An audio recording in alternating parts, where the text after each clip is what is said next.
What's up? Wait a second. Do Wait it, a bro. second. Do it. It's fucking up my mind. It's fucking up my mind. What's up, Bengalsdawson?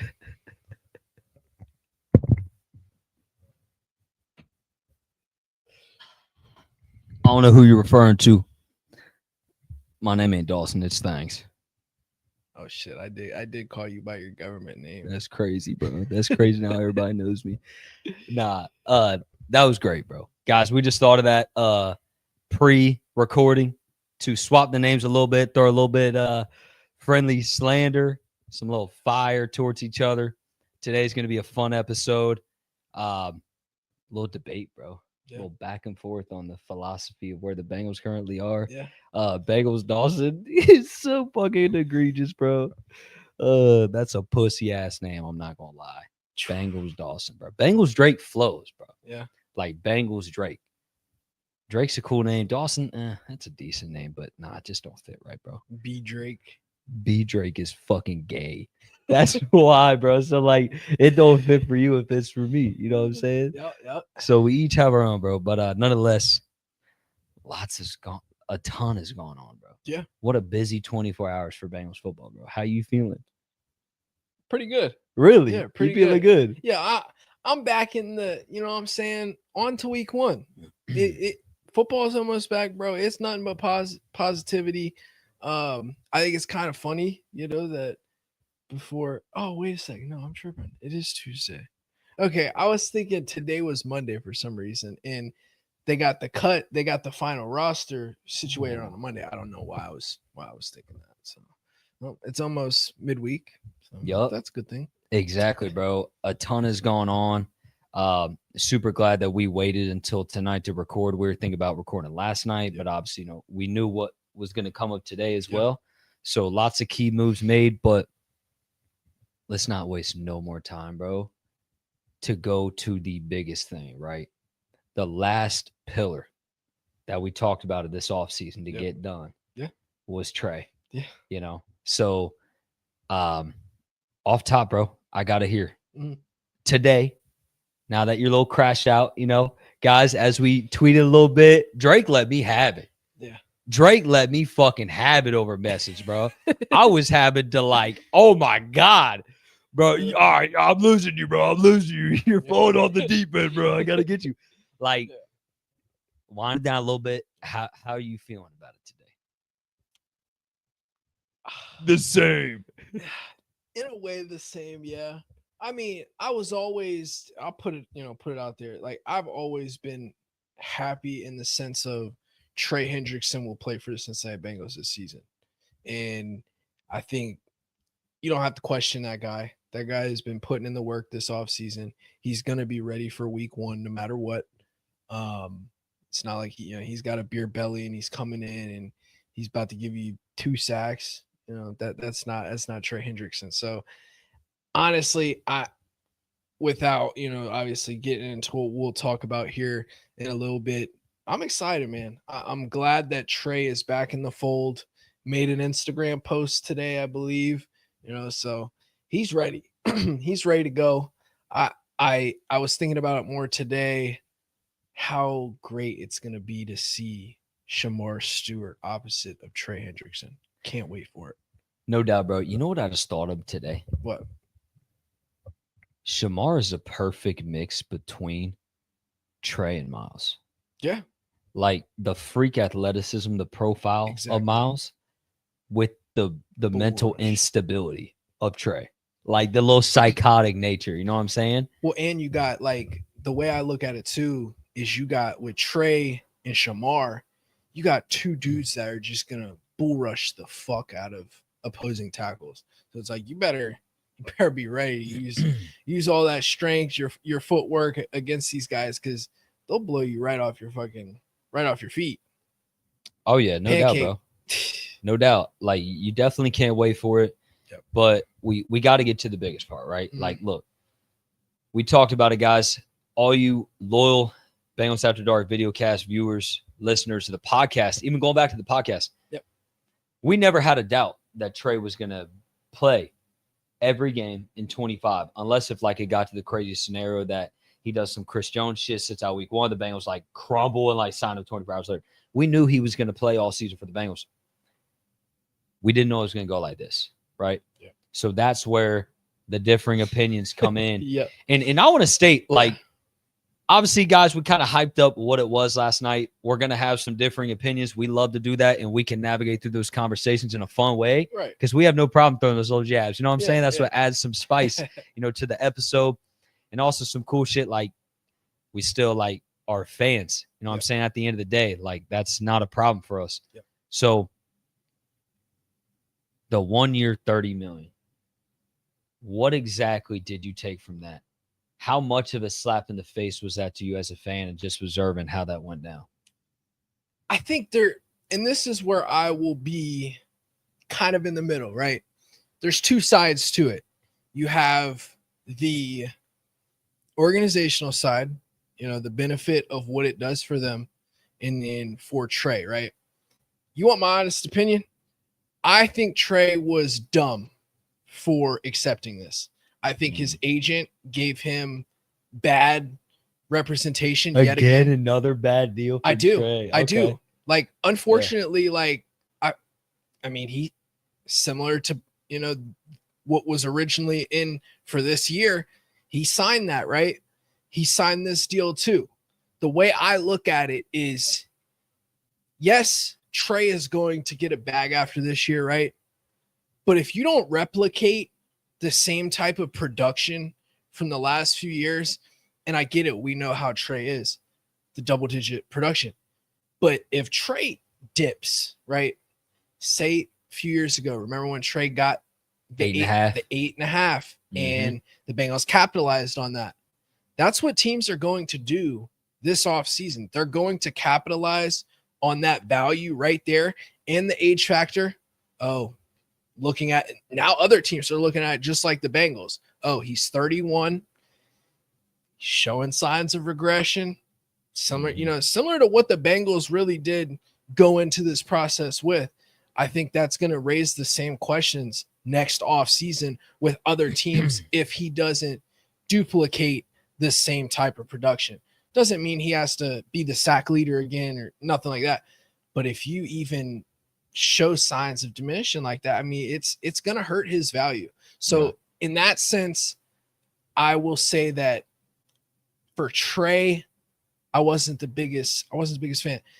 In terms of a slap in the face, I did think it was, because you have a guy that has done nothing but produce here for the last 4 years, and I'm talking Pro Bowl after Pro Bowl, double-digit year after double-digit year, sacks. He's just been a great guy off the field as well. I mean, it's a guy that I'll say I met him one time, right? And I came up to him, I'm like, hey man, I don't want to bother you. Can I have a picture? You're not bothering me, bro. Like, yeah, we can take a picture. Chopped it up with him for a few minutes. Like, he's everything you want in a player. And I think the value of guys that is overlooked is the chemistry aspect and what those guys bring to not just on the field, but in the locker room as a citizen to the city, the city of Cincinnati, just shit like that. The impact that those type of guys leave, that maybe you don't see it necessarily on the field, but you see it in other ways, the untold stories of it. So now in terms of, like you're saying, a slap in the face, how I put it, I felt like he was deserving of that multi-year deal. And as I just said a couple minutes ago, I don't think this was the best thing for Trey to do. So I do think that the Bengals capitalized. The Bengals, he's still getting paid $30 million this year, but he is still below his market, in my opinion. He's paid as the sixth best defensive end in football. That's a guy that has pretty much led the NFL in sacks the last 2 years. And I do think that he definitely did take a lower number than I thought. Yeah. But what's crazy is when you do think about the best 6 edge rushers in the league, I think Danielle Hunter, I think he's in a.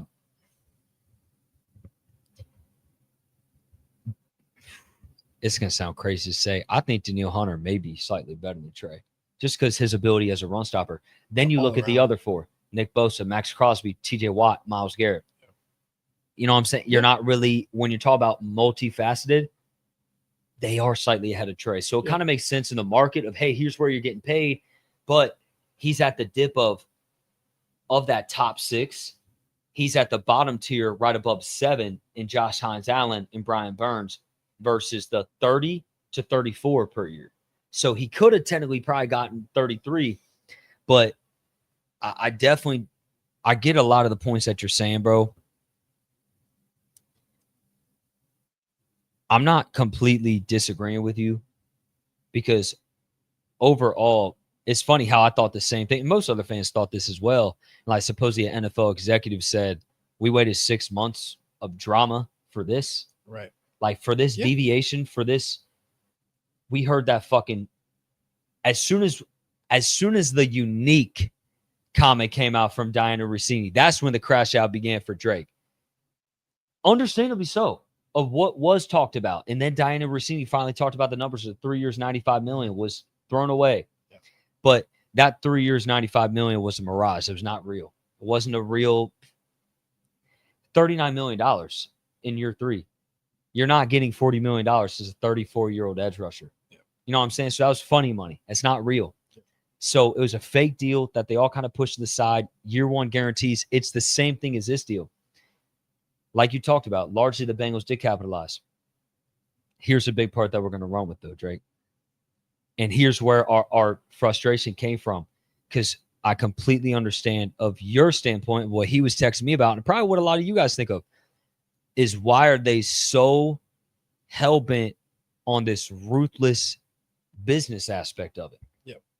What about the players? What about the camaraderie? What about the humanistic, the team culture nature of the guy? Take care of the guy. I get it. That's where I can't really disagree with you. Mm. But in the same way as well, when you talk about the commitment for the team, they again won this deal. Because here's how this is going to happen. Yeah. If Trey Hendrickson, as long as he doesn't give you 8 sacks again, if he gives you 11 sacks, he's getting franchise tagged because you don't have an answer at edge. That's your biggest problem. If Myles Murphy had a crazy preseason and showed signs early on, and who knows, maybe Myles picks it up like almost Osai type shit and truly develops some repertoire in his pass rush game, begins to get a bag as a pass rusher, then you could be having a different story. And Shamar kind of keeps that rather mellow trajectory of a guy that attributes to Trey winning, is getting a lot of pressures, whatever. You can't bank on that, though, because you haven't seen it. So what's going to happen is the Bengals are going to tag Trey next year. Here's how they won. The no tag clause was not put in there. Mm-hmm. Trey knows that right now. Here's what's annoying. Here's how the Bengals take another L. Just like with T.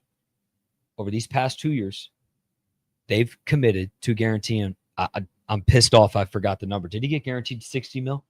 What was T? It was above 50%, right? Or 40?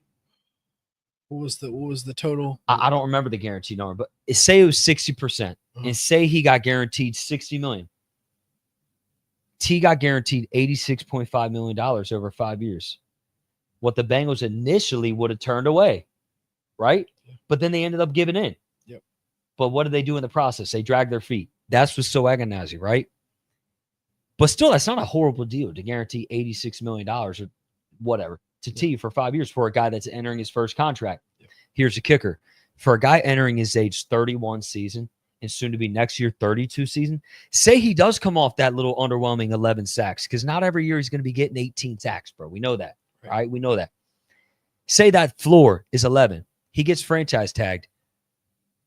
The Bengals guarantee him $66.6 million over the next 2 years. Because this year, what, is fully guaranteed, right? I think whatever it is, it's something pretty high. Like I'd have to get the exact numbers. And I'm sorry, I don't remember. Next year because it's 120% of your salary this year, $36.6 million. that would still be top 6 or potentially top 7 or even lower next year. Yep. He's not hitting the market next year unless if he has a dud type shit. You know what I mean? To where you got to completely reevaluate your market. Yeah. I do get the perspective of where fans would be like, well, then why wouldn't you commit to 3 years for 95 and then guarantee him the $60 million into the second and year. secure him for the other year? But here's the thing. For a 32 going on 33-year-old, as much as we love Trey, one-dimensional player, he used to be even worse as a run stopper. He's gotten a little bit better. He's gotten a little bit more disciplined as a run stopper. I can't crucify them for that. Yeah. I can't say that's a horrible decision of you not commit $30+ million to a 33-year-old edge rusher in age 33 season in 2027. I can't rip them for that. Yeah. I can't say that's ridiculous. No, what? I get that. Mm-hmm. But it's just the dragging the whole feet thing to where I do kind of I get almost a little centered, kind of like you are in some ways of like, why couldn't you have just gutted out, the 3-year deal, make them happy, yep. give them that almost $70 million guaranteed, whatever. So really it's a 4-year deal, 21 plus 95, 16, whatever the fuck, like $110 million over 3 years. You know what I mean? Like, yeah. You'd be happy to take that probably, so I get both sides, bro, but like, I can't crucify the Bengals for not wanting to commit long-term to a dude that is one-dimensional. Yeah. Trey does not help you in the run game, bro. Yep. He doesn't. I can't sit here and make up that he does, and he never will. That's not his game. Yep. He's to get after the quarterback, So the number one thing, though, that I could kind of lean with you on, and I'll wrap up and I'll give you the floor.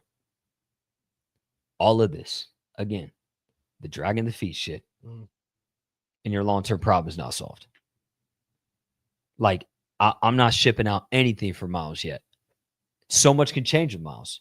Because at this point, if we wanted to do the same exact thing, we would have called Dax a bust. But if Miles is on the path to becoming some franchise player or a bust, he's on the path to bust. He better figure his shit out. Yep.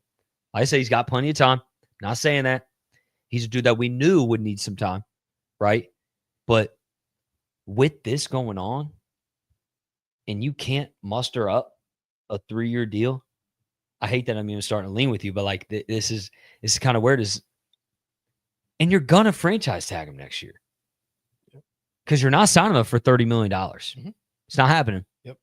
So go up to take a little bump, 36, and I promise you, Trey did not sign that no tag clause because a 32-year-old fucking player wants $36.6 million guaranteed added to his bank account. Yep. So he's gonna take it. What did you say with T that one day or the one year? Like you're gonna take your 25, 27 million, you're gonna be happy. And you're gonna fucking like it. And you're gonna like damn it. Straight that 26.5 million. And guess what? He took it. Yep. And he liked it. And he ended up getting this fucking long-term deal and it worked out. Yep. So like that is the part to where you see the forecast. So it's like, why couldn't you have gotten it done? Mm-hmm. But in the same way, when you're talking about commitments, bro, to a one-dimensional player that's 31 years old, that's got some lingering back problems. Yeah. I can't crucify him for that. Yeah. You know what I'm saying? Yeah. We're too rational, guys. This is always how it happens. I know. We talked about the big debate. We we'll be over here, he'll be over there, and then we meet in the middle. Going crazy, man. In the middle. So yeah, I mean, I think this definitely, in my opinion, if I had to say, I think the Bengals won. They won this negotiation. Now, only time will tell. Does that make you mad? No, I'm kidding. No, see, and that's the thing. It's all about what you want to support, That's right? what they do, bro. Do you want to support? I told somebody in the comment section one time. I think it was yesterday. Do you want to support the corporate, or do you want to support the employee? Okay, that's the way I look at it. The corporate, they did their thing. They did their thing here. They, in my opinion, they won this because, as we talked about, if God forbid he goes back down to 8-sack production, as you know what happened when they capitalized last time, he's in trouble. They don't have to play with, that year 2 guarantee of now Yep. you're sitting there paying him that much money. Mm-hmm. Now, as you said, it's very possible Trey comes back out here, he gives you 14, 15 sacks, even 11, like you said, gonna get franchise tag. And now it's like, okay, in a sense, the way I look at it, right? Because you think of They cap, so won this, bro. but then when you look at the franchise tag and then you think about the cap hit next year and what that does and to Joe is hitting, you. T's gonna be hitting. So I did the math. It was, I believe, projected somewhere around 50 or so million next year for the Bengals, which is still crazy, top bro. 6, right? That's crazy. If you franchise tag Trey, you take 36 right there. Okay. Right off the cap hit. Then you got to allocate 10 to 12 to rookies. Okay. I don't know where, if you're pulling, cash up front, pulling out the pockets, I don't know what you're doing. Mm-hmm. Then you're leaving yourself with very limited resource to, now you got CTB, you got all these guys coming off these rookie contracts that you got to pay. Mm-hmm. And now what? You spending all 7 draft picks on defensive guys again? Like, so yeah, that's where it's like, in a money sense, I don't know. I don't know if next year will be a franchise tag for Trey. Yeah. I see the path to it, and the Bengals have been really smart with their money and whatnot. Mm-hmm. But this is a team that is projected to be top 6 in salary cap next year, bro.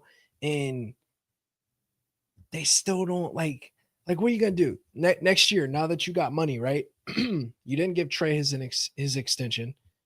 You're banking and hoping that this year Shamar and Miles just fucking take a lead. Now, the best case scenario for the Bengals would be not, first of all, not hampering Shamar Stewart from his true potential, right? So you hope that Shamar really just takes off here in year 1.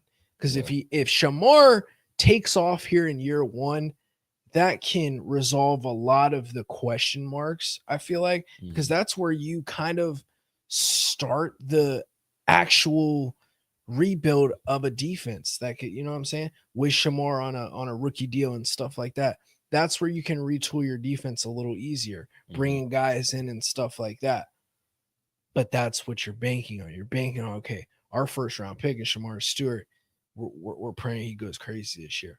Because if he does, it makes a lot of shit easier. So when I see it in that sense, that's hopeful. But then in a money sense, it's like, okay, you got Trey.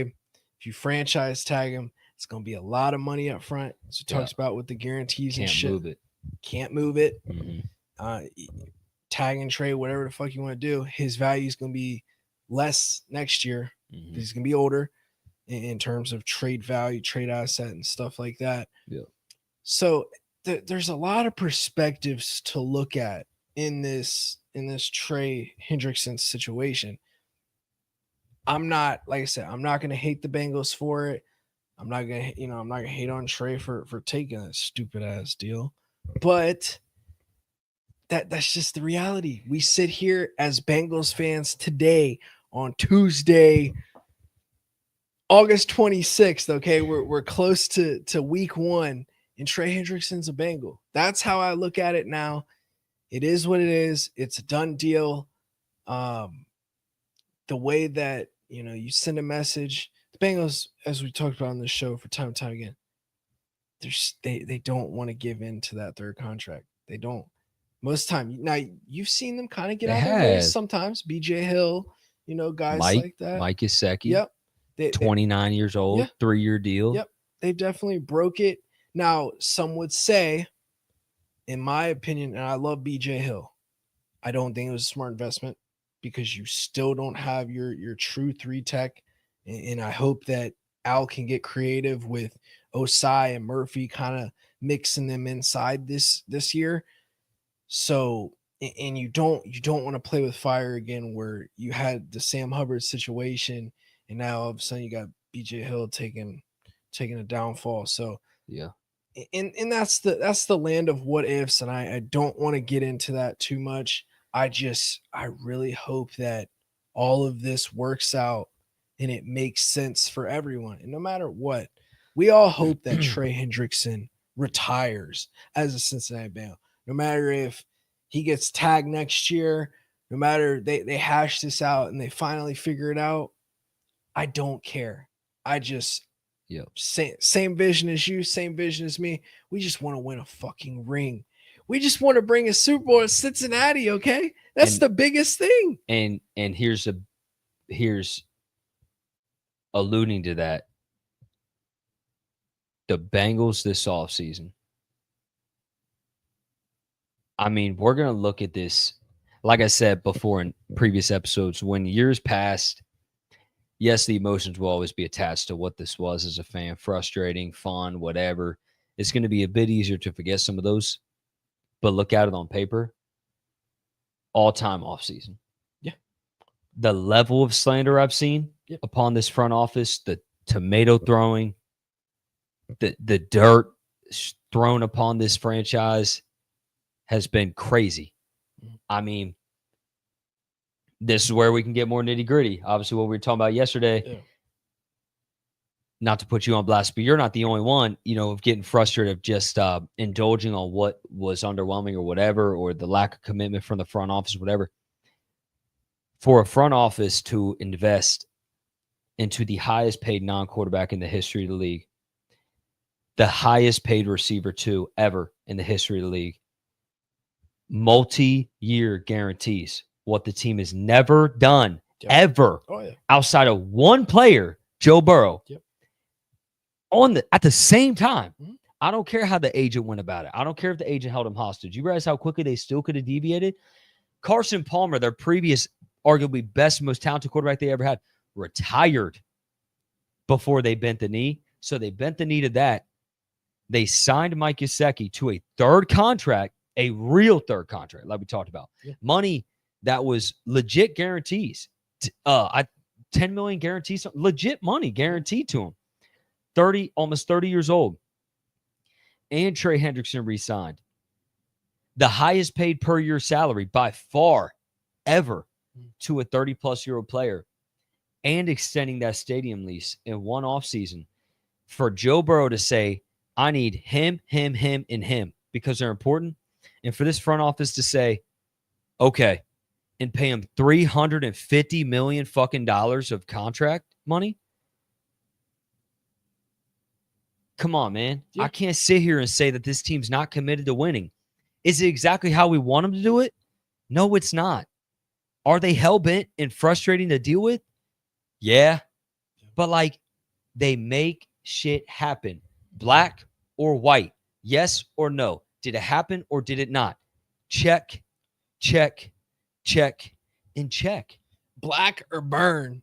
Bro, it's but the Blackburns are letting all the ops burn in the sense that we made it happen. Stephen A. Smith fucking laughing in our quarterback's fucking face.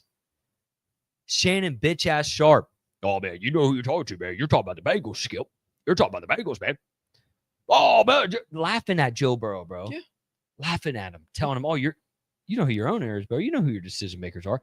They made it happen. Did they make it happen exactly how we wanted to? No. But to just touch on really quickly the Trey situation, it sucks how black or white it was.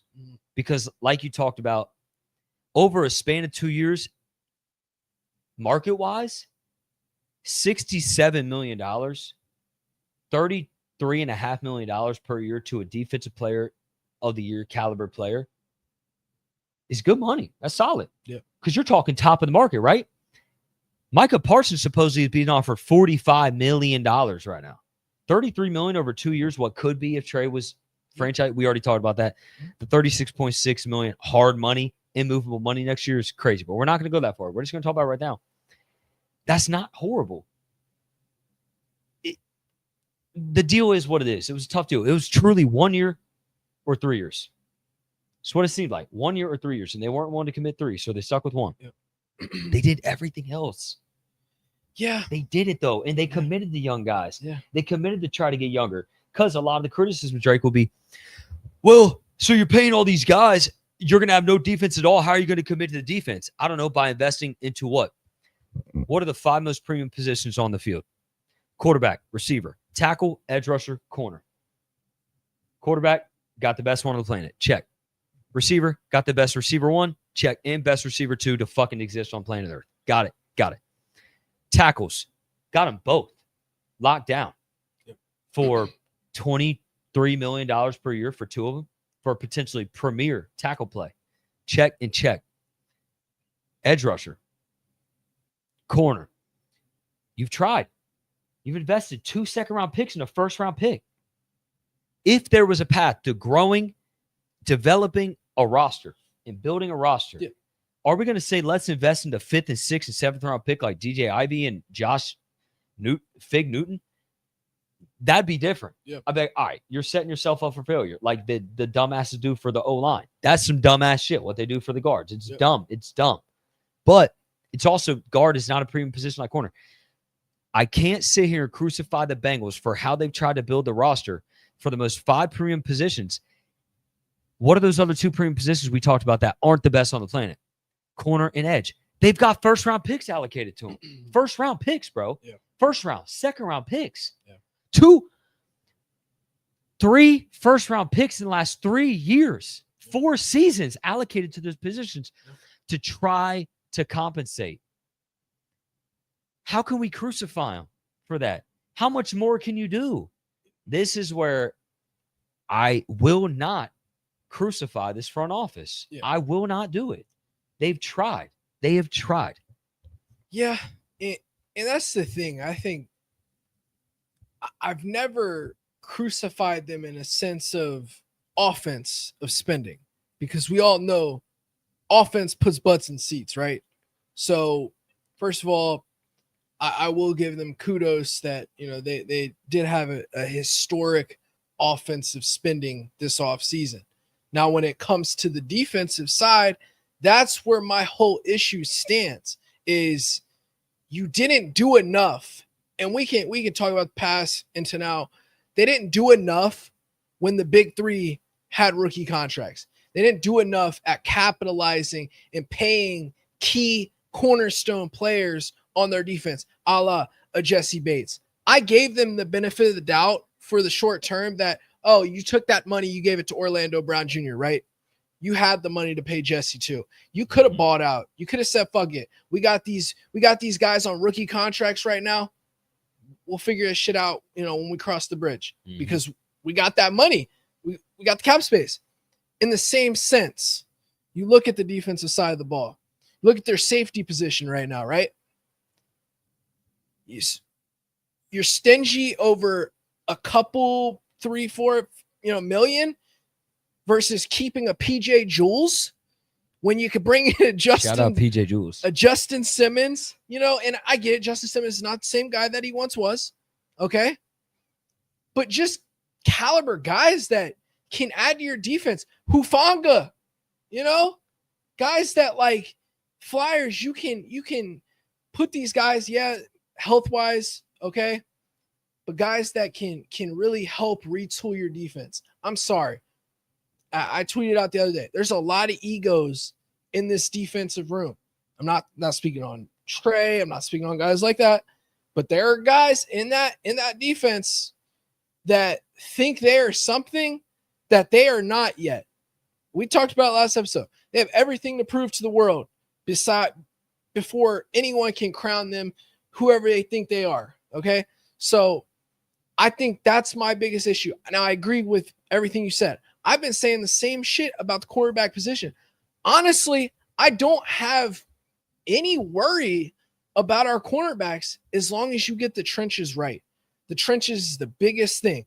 What did they do when they let DJ Reader walk out the door? And actually, let's revisit that. I don't want to keep talking about the past, but when you lowball him, okay, then you come back with a competitive offer that is the same to the Detroit Lions. Boom, slap in the face. Fuck you, Cincinnati. I'm going to Detroit. Okay. So now you just lost one of your best interior defensive linemen. And guess what? He banked on himself on that 1 year got injured, then got fucked out of the market. Then what did the Cincinnati Bengals do? They wait for Tear Tart and Sheldon Rankins, the last two crumbs at the bottom of the pot, to solve their interior defensive line. And we all knew, the entire fan base knew, that was a dumpster fire waiting to happen. And what happened? It happened. And actually, Tear Tart went on to put on, more production than Sheldon Rankins last year. Actually bought out last year. But Sheldon was bedridden, bro. I get what you're saying, though. But listen, he was in the dark for 6 weeks. But listen, but I agree with you. Allocating premium picks to quarterbacks, totally in support of that. The second round picks of DJ Turner. And the D-line. Yeah, and the D-line too. But it hasn't worked out. And at some point, you have to kind of take a backtrack and look like, yes, we have to make a way for these fuckers to pan out. But at the same sense, it's like, imagine what a Jordan Battle would have looked like next to a Jesse Bates. Imagine what in front of, because I will go on record of saying that I originally said that safety position was going to be easy to figure out. Okay, let Jesse walk. We got the linebackers, we got the guys up front. We'll figure it out, right? We'll figure out the back end. Even if it's not Dax, it'll get solved. Now we're sitting in a situation where even I will admit I was wrong to the level of importance that Jesse was to this defense. So it's just those type of financial decisions that leave me like, damn, because of where the Bengals have been the last couple years. They've been terrible defense.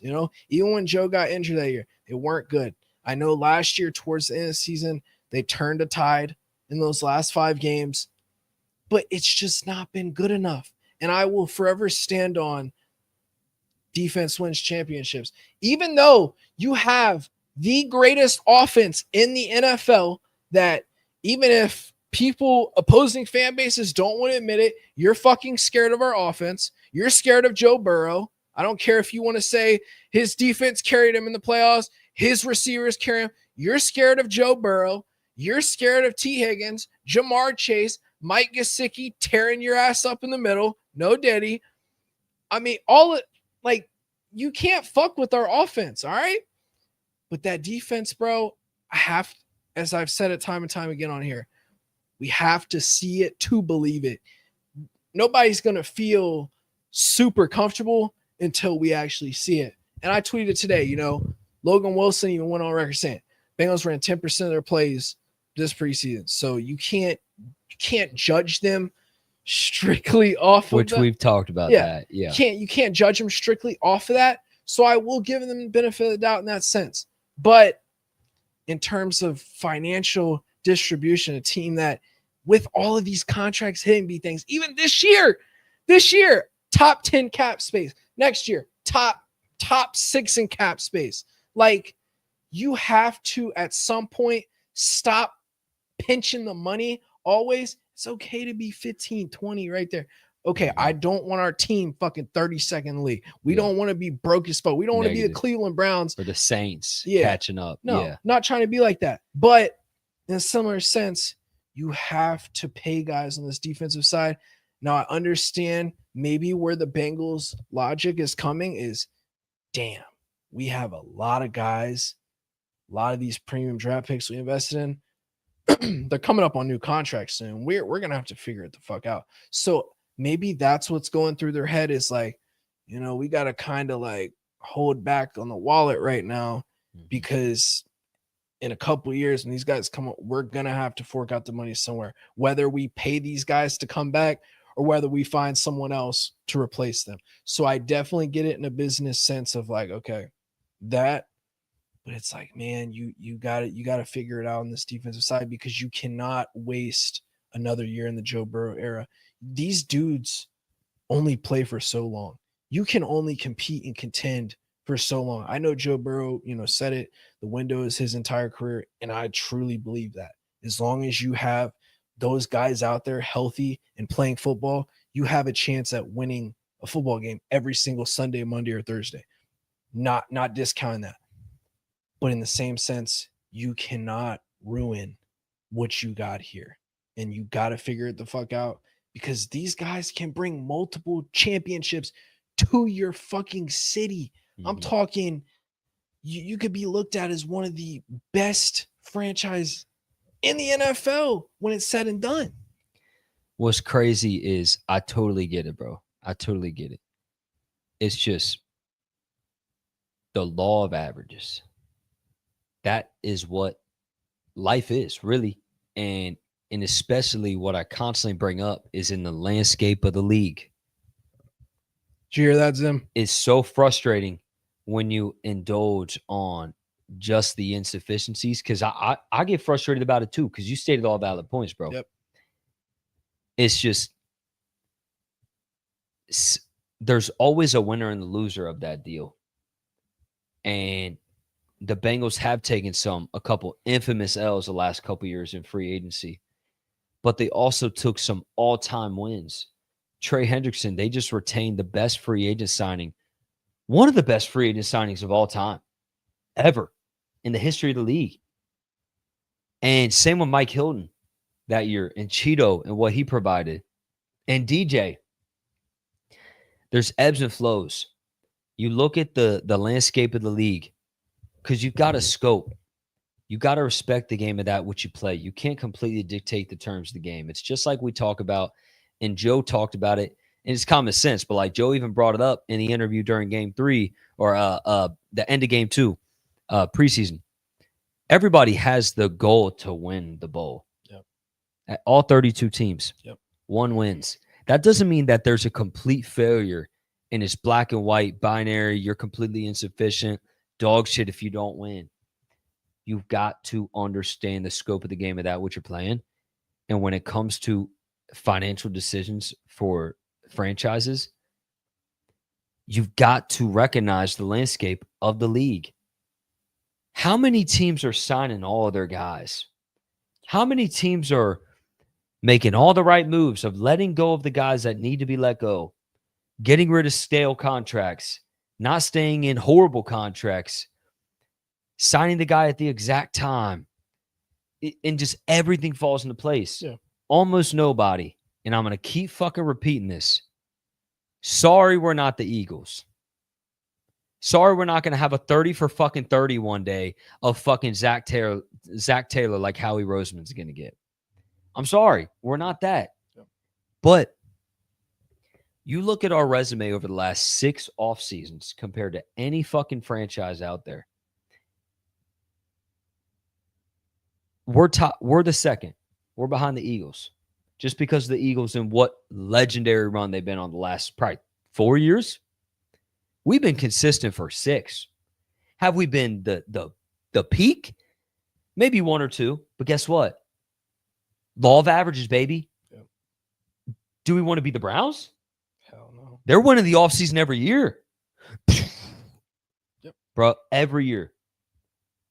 Or you sign the deals like the Saints always signing their key players.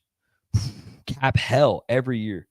Now, that's not the best example because they are kind of bottom of the barrel, like of how all over the place. That roller coaster is crazy. But we're not some roller coaster. We're consistently moving at a solid altitude. No, we're not up here with the Eagles and maybe the Ravens and maybe some other teams up there that, which Ravens is a funny one. I've talked about it before. I'll just repeat it again. A team that has never drafted a deserving Pro Bowl receiver in the history of their fucking franchise in 30 years. We shit Mitch Tinsley out. And he's fucking all-time Ravens top 15 all-time. They're putting him in the top 20.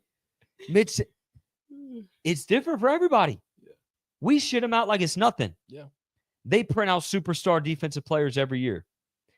The best edge rusher we've ever had is Trey Hendrickson, probably. Yeah. Right? Yeah. Of course we had to sign him. The best fucking edge rusher we've ever drafted, Carlos Dunlap, second, Justin fucking Smith, 30 years ago. You know what I'm saying? Like, It's different for everybody. So when you look at the landscape of the league, it's never perfect. You just got to lean into the law of averages. So that's where it gets binary of what are the numbers.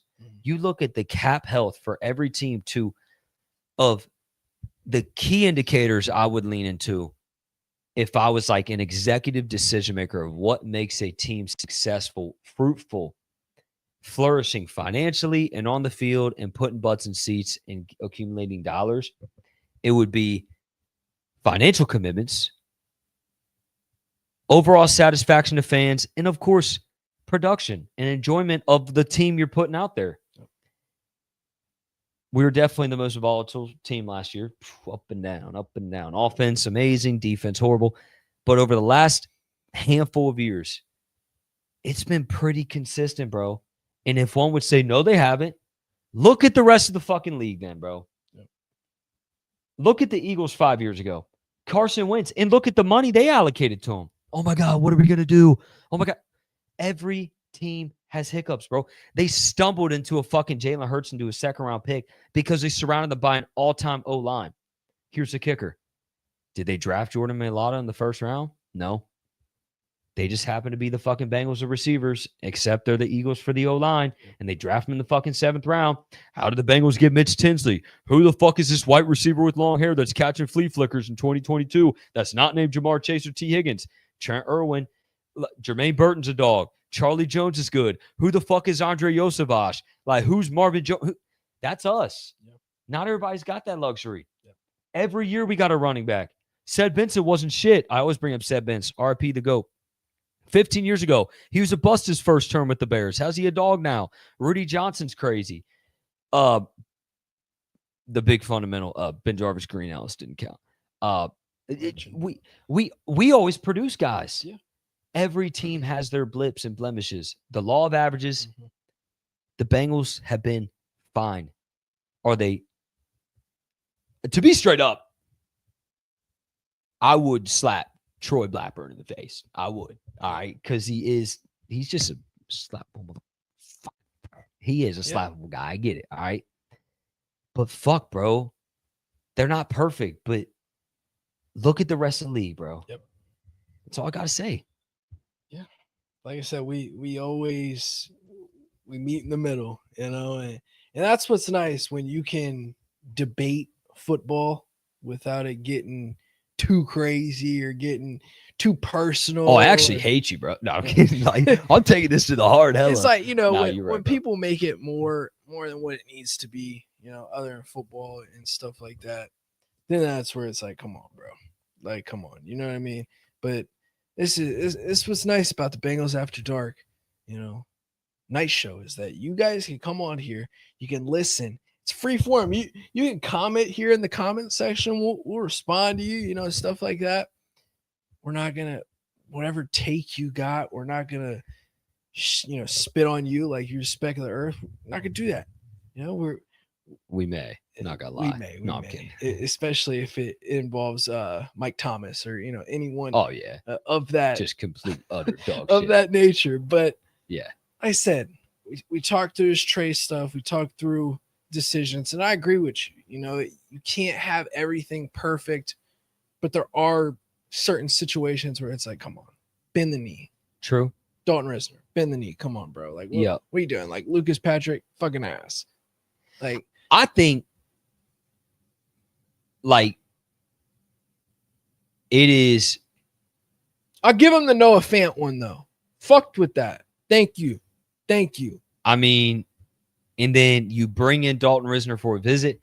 There's two laughable, completely inexcusable moments I have of the last while, in my opinion. Yeah. Post-game, Zach Taylor talking about the defense. Yep. I have complete confidence. I will smack you. Yeah. I love you, Zach Taylor. Don't you ever fucking lie like that again on the mic. That was the if I was a reporter, I would have laughed in his face saying, it's like completely confident in these guys when they're allowing 16.6 yards per carry. They get absolutely fucking railed put them on the hub. Yep. Railed by fucking first and second stringers. Fucking two-hand touching the star quarterback. The the beloved commie star quarterback when Joe's getting fucking slung. The best player on the planet is getting fucking thrown. They're clapping, having fun, and then Zach's sitting there having the audacity to say, I'm completely confident in these guys. We talked about that last week. I won't even go down the rabbit hole. It's going to fucking boil my blood just thinking about it. That was a laughable moment. And then today when he said, I'm fully confident that we have the starter in our room, in the guard room. And you posted the picture of Cody Ford. And I'm just like, do you remember? Just the standard. What is their standard for guard play? Yeah.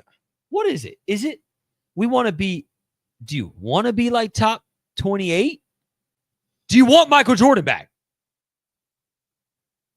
Like, that is a laughable moment. I will give you. It's just so low. Like, I won't even go down the whole thing. But to have 2 or 3 seasons ended by O-line play, guards almost every time, and for this to still be your standard, I should donkey kick you in the face. Yep. Zach Taylor and decision makers. Outside of that, though, like, you know, I can't rip him for it. Yeah. We got to see what shape that defense is, you know, when Joe Flacco, you know, in the dog pound, what that looks like. Me and B-Thangs are still scared. We didn't purchase week 1 tickets to go to that game because of the homeless guy, you know, in Cleveland. We've talked about it on the show before. That guy. Fuck that guy, bro. You know what? We should go back up there just to fucking spin the block on this bitch ass. I bet you he still ain't got a home. Oh, shit. I'm going to just have to talk some shit to him. Yeah. I'll be stunting in my motherfucking Malibu, same car. It's going to be looking a little bit different this time. I'll be looking a little bit different that time. You know, got some fucking slugs, and I'm going to fucking let him know what it is. And if we lose, you know what? He's still a bitch. That's all that matters. That's just all what I'll be able to tell him, bro. Like, you talk about guard play and value. The way the Ravens value receivers, you know, over their entirety, that's how the Bengals value their guards, you know. And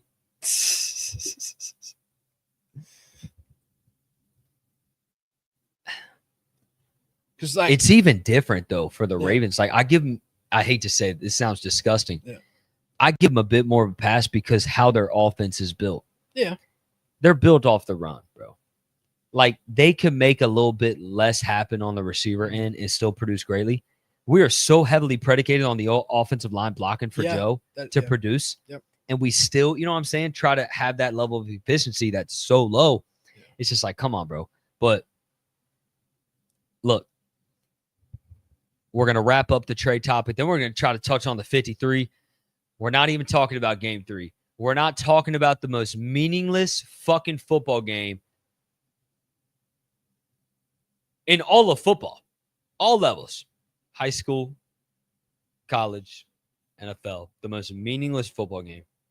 They should eradicate the preseason. I hate Bengals preseason football, actually. I hate Desmond Ridder. I hate Desmond Ridder. Bro, why? Like, because he's trash. No, not just him, but like the product, the week 3. Yeah. Like, I was like, you know what?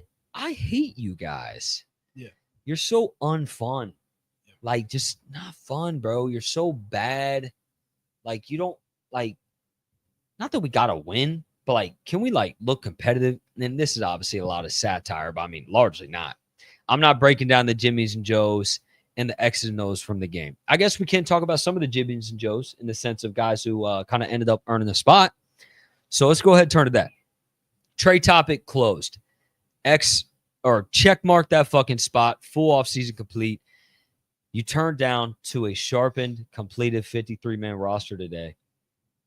Who are some of your most surprising adds and most surprising cuts? Let's see here. The 2 defensive tackles. Harold Cross, I believe. Was it Harold Cross? God, I feel like an idiot. Let's see here. Yep. You had Harold Cross. You had the undrafted rookie defensive tackle. What about him? You talking about Cross? No, another one. Another one? Yeah. We had another undrafted defensive tackle that made the roster. This was really disappointing. I'm going to be straight up, guys. Yep. Since 3 p.m. today. Yep. My work day has been hellish. Yep. I wasn't able to look at my phone. And then I had to drive straight over here. And my car is not the most accommodating to drive while being on my phone. I haven't even seen the full roster, bro. I'm embarrassed to Howard. say that. Oh my God, I said Harold. And I agreed. Oh no. my God. So Howard Cross made the team. Yep. Who else made the team? A fucking DT? Yes. That was a UDFA? Hold up. I'm about to find him, guys. Yeah, bro. We're gonna have to find out. Obviously, while he's loading that up, had a couple other UDFAs too. Wait a second. I heard Cal Adamitis was cut. Yep. Will Wagner, new long snapper of the Cincinnati Bengals.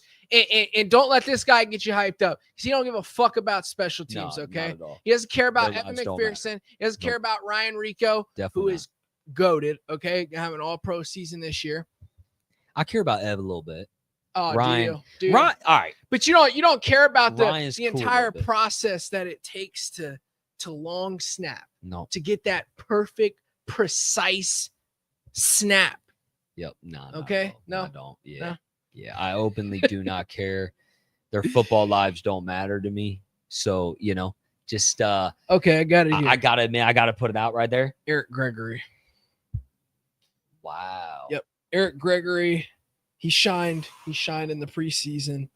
Your guy, Shaka Hayward, made the roster. I thought it was a surprising one. I didn't think it was too surprising considering, the Bengals' inability to want to fork up a couple $1 million to a guy. PJ Jules made the roster. Mm-hmm. I don't know how much of an impact Dejon Anthony goes down. So I guess was that a jab towards Justin Simmons? A Justin Simmons ad? You said their inability, their lack of desire to put $2 million towards a guy. Yeah. What do you mean you don't want PJ Jules over Justin Simmons? Oh man. Look, man. I think a guy like him, I think he deserved it. I think he had yeah. a great offseason. I think he fits so much of what they're trying to look for attitude-wise as well. Yep. He's a little firecracker, bro. Yeah. So, I think they like that a lot. He's a knack for contact. He needs contact. I like that. Yeah, bro, some roster shakeups for sure. You know what I'm saying? 8 offensive linemen.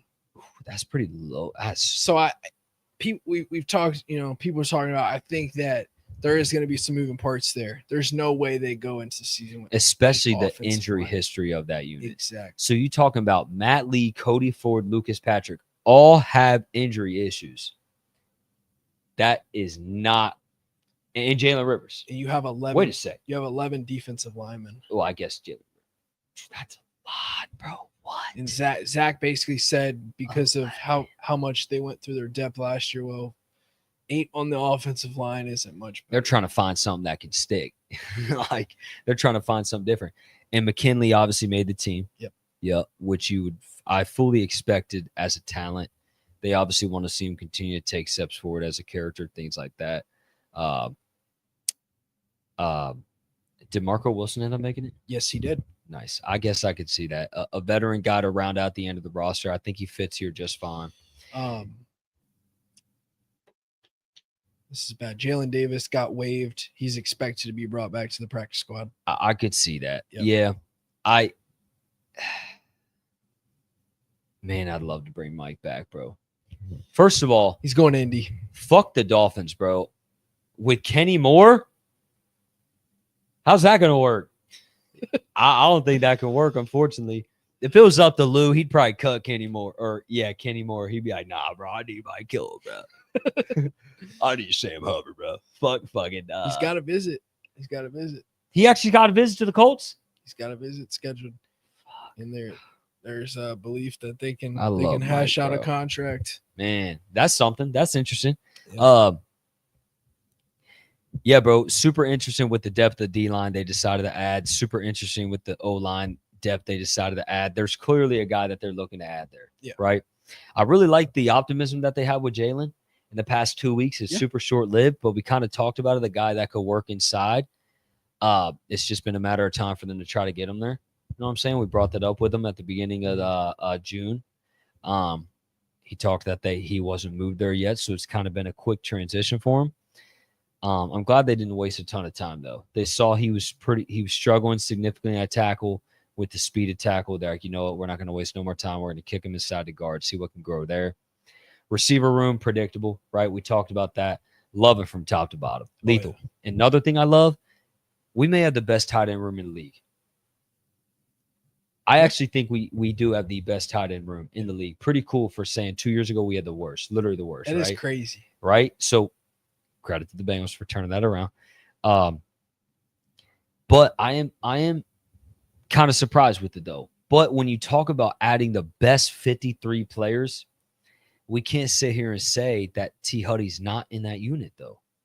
Is he like up there, like top 35? Absolutely not. He's probably top 50, but for tight end 4 to produce like he can, I like that, and quickly with linebacker as well. I love that they added Shaka. I think Shaka's always had great instincts, good knack for the ball, really good athleticism, good energy. This guy is a Shaka Hayward stand. Huge Shaka stand, bro. Have been since day one. Yeah. Because I won't forget in his first camp, he picked off Joe 2 times. He was the first guy to pick off Joe at all in the camp 2 times in a row as a rookie, a UDFA out of Duke. That was very impressionable. And I think actually, if I don't remember, the second time he picked him off, he threw the ball back at him. That's some dog shit right there, bro. That's some dog shit. So, look, Shaka capitalized. Unfortunately, a fan favorite, Muma John Meta, did not, man. He had a really bad preseason. He just wasn't there. He was carried by the instincts last year, right? And then all of a sudden he starts to look a bit wondrous out there. A guy that runs a 4.9 that doesn't have the hips, doesn't have the fluidity. When you're a little bit hesitant on what you're seeing, you're not gonna, you know what I'm saying? You're not gonna keep up. So unfortunately, he was on the outside. 4.9. Yeah, slow ass, bro. Slow ass. As you talk about the tight end room, I just want to make note that our GOAT and savior Drew Sample has made the Bengals roster now for 7 straight years. He's getting close to that double-digit margin. I've been telling B Thanks for the longest time. He's going to be a Cincinnati Bengal for 10 years. It's just a great thing to see. I want you guys listening here, in 2022, you listening, if you're listening to this show right now, in 2022, you had more receiving yards than Drew Sample. Okay? Guy that had -2 receiving yards at the time. All right. And I'm not trying to clown Drew because Drew really is like, even though that was a very bad second round pick, to be notoriously bad as a receiver, but such a great blocker, and you're still playing for the same team. Kudos to you, brother. Because honestly, he has in the darkness of that selection, he has found value, technically listed now, and has been on the 53 as the Bengals starting tight end. So, we all know Gesicki, a glorified slot receiver. So you guys just make sure tonight before you go to bed, go comment on Drew Sample's Instagram post. Just say, hey, Bengals After Dark crew, bad boys, they shouted you out. We appreciate your service, but I had more receiving yards than you in 2022. So. That's perfect. You give him a little bit of boost of confidence, and you just gotta lay the hammer. You like my stat because it's similar to your Alex Erickson stat, which you need to get on a piece of merch. I truly believe that the Alex Erickson. Oh no, hey man, you just gave us an idea, bro. Yep. You just gave us an idea. Nah, for sure. And then that's a great piece of merch right there. You had more yards than Drew Sample in 2022. You did. Yeah, that's perfect. That's tough. Hey, man, shout out Drew, man. Nothing but love. That's pretty crazy. The funniest part is like he had 2 catches. So you managed to not just like have one, like it's not like you caught a screen pass and you got fucking destroyed. You know what I mean? Like, and then not that it's a huge difference with 2 catches too, but like that's just funny that the 2 catches. I gotta bring it up. I gotta bring up his stat. Okay, so he had 1 catch for -4 yards and 1 catch for 2 yards. There cannot be a lower EPA per play than throwing a Drew Sample behind the line of scrimmage. I think 2 times ever I've seen him get more than like 7 yards on a dump off. Last year, the acrobatic one against the Browns, which was crazy because the whole D line was literally on Joe Burrow's nuts. And Joe somehow fucking flings it. And like Drew runs like I mean, he runs like he's got complete cinder blocks on his feet, bro. He runs like he's got a weighted vest on his back. He runs like he's in the army.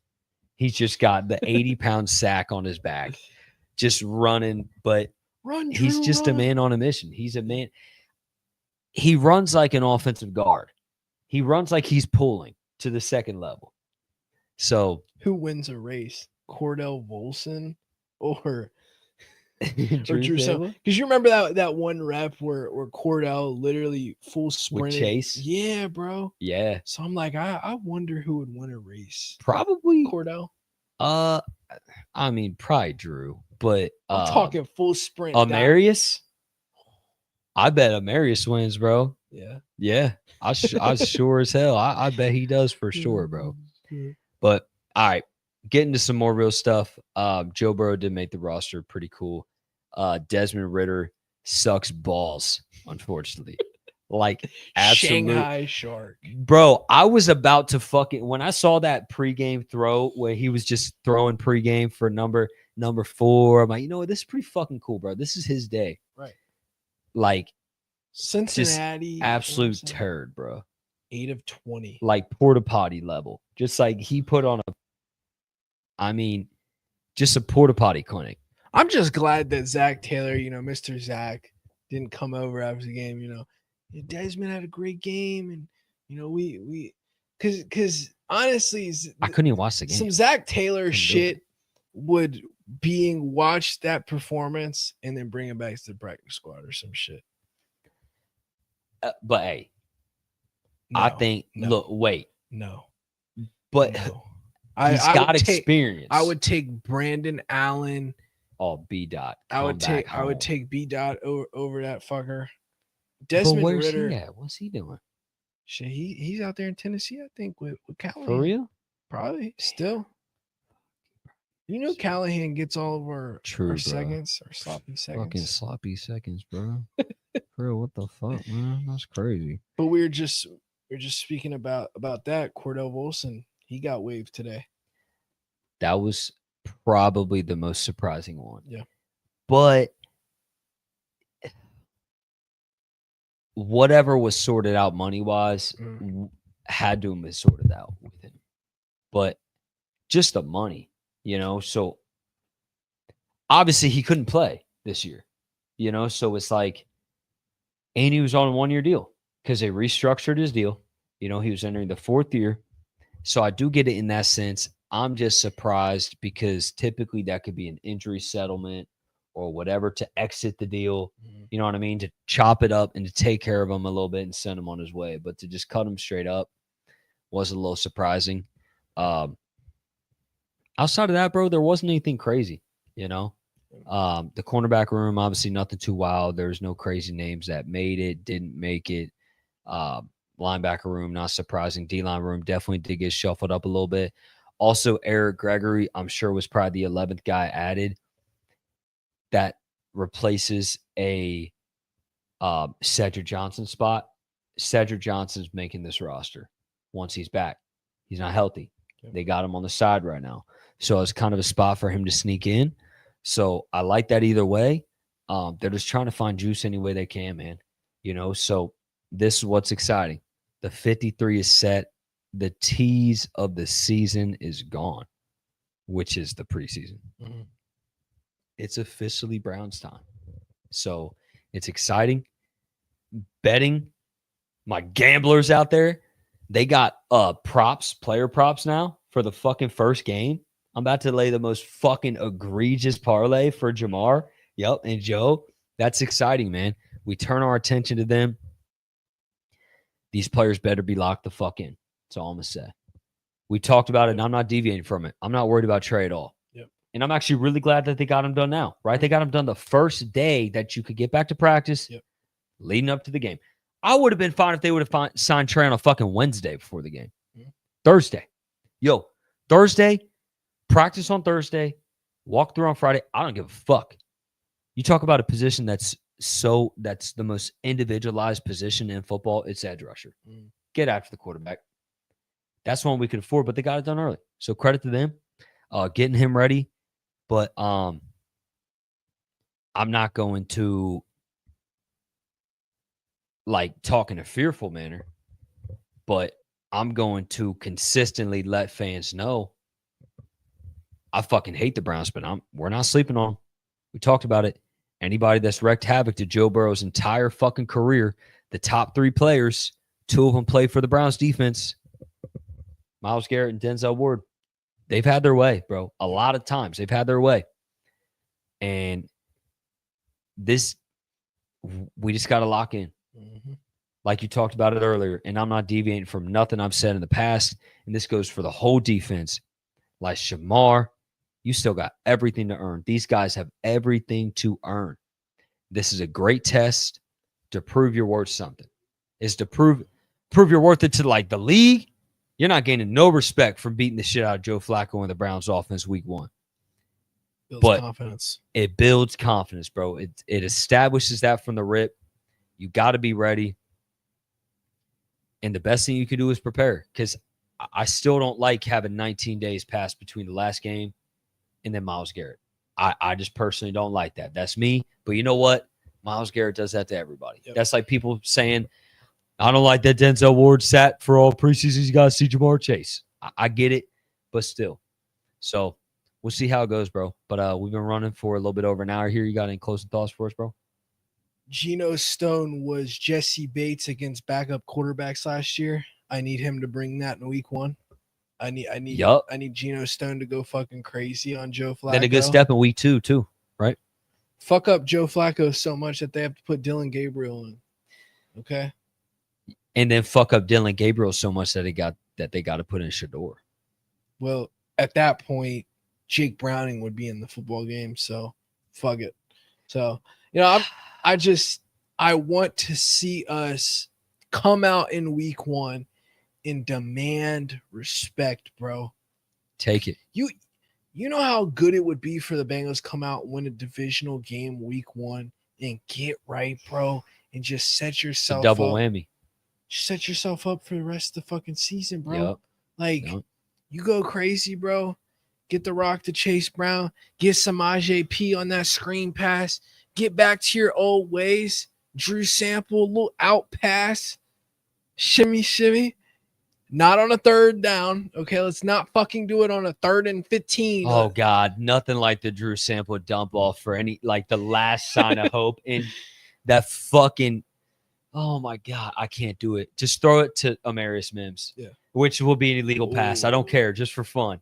Just call the play dead when that happens. You might as well just call the play dead. I hate the awkwardness of the horrible Drew Sample's so fucking slow, he can't even turn around before he gets hit. What are you going to do when it works, though?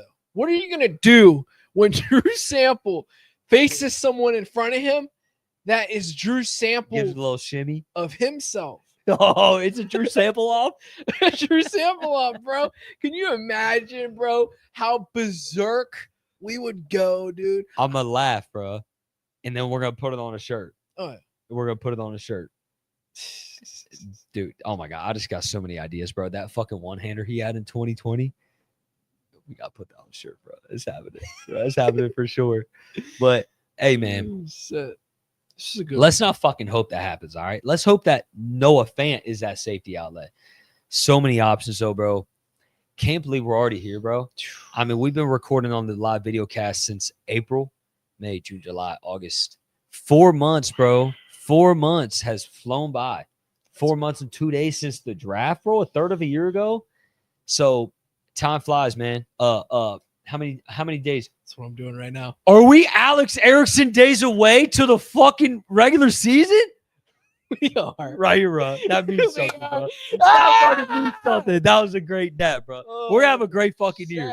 Let's go. That's it right here, bro. Alex Erickson days away to the fucking regular season. Appreciate you all for tuning in into this episode tonight. Hundreds of viewers. That's crazy.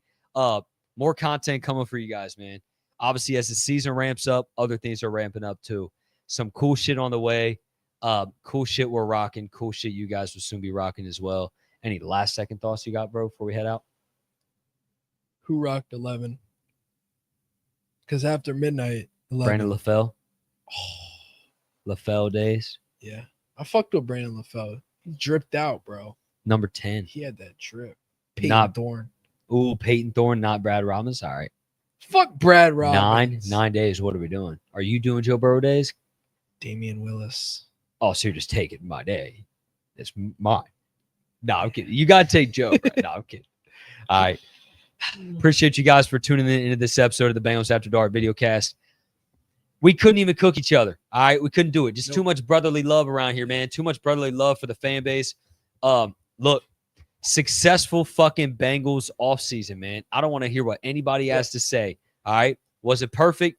No. But you know what? It's like finding the woman, man. You don't want to ditch the 80 to try to find the 20 just to grab the 20 and realize you lost the 80. Real shit. Or if it's a 60. If you know what I mean. Hey, man. Now, at that point, you maybe put a little bag on her. You hit it from her. All right. That's enough. All right. Appreciate you all for tuning in to this episode of the Bengals After Dark video cast. Peace.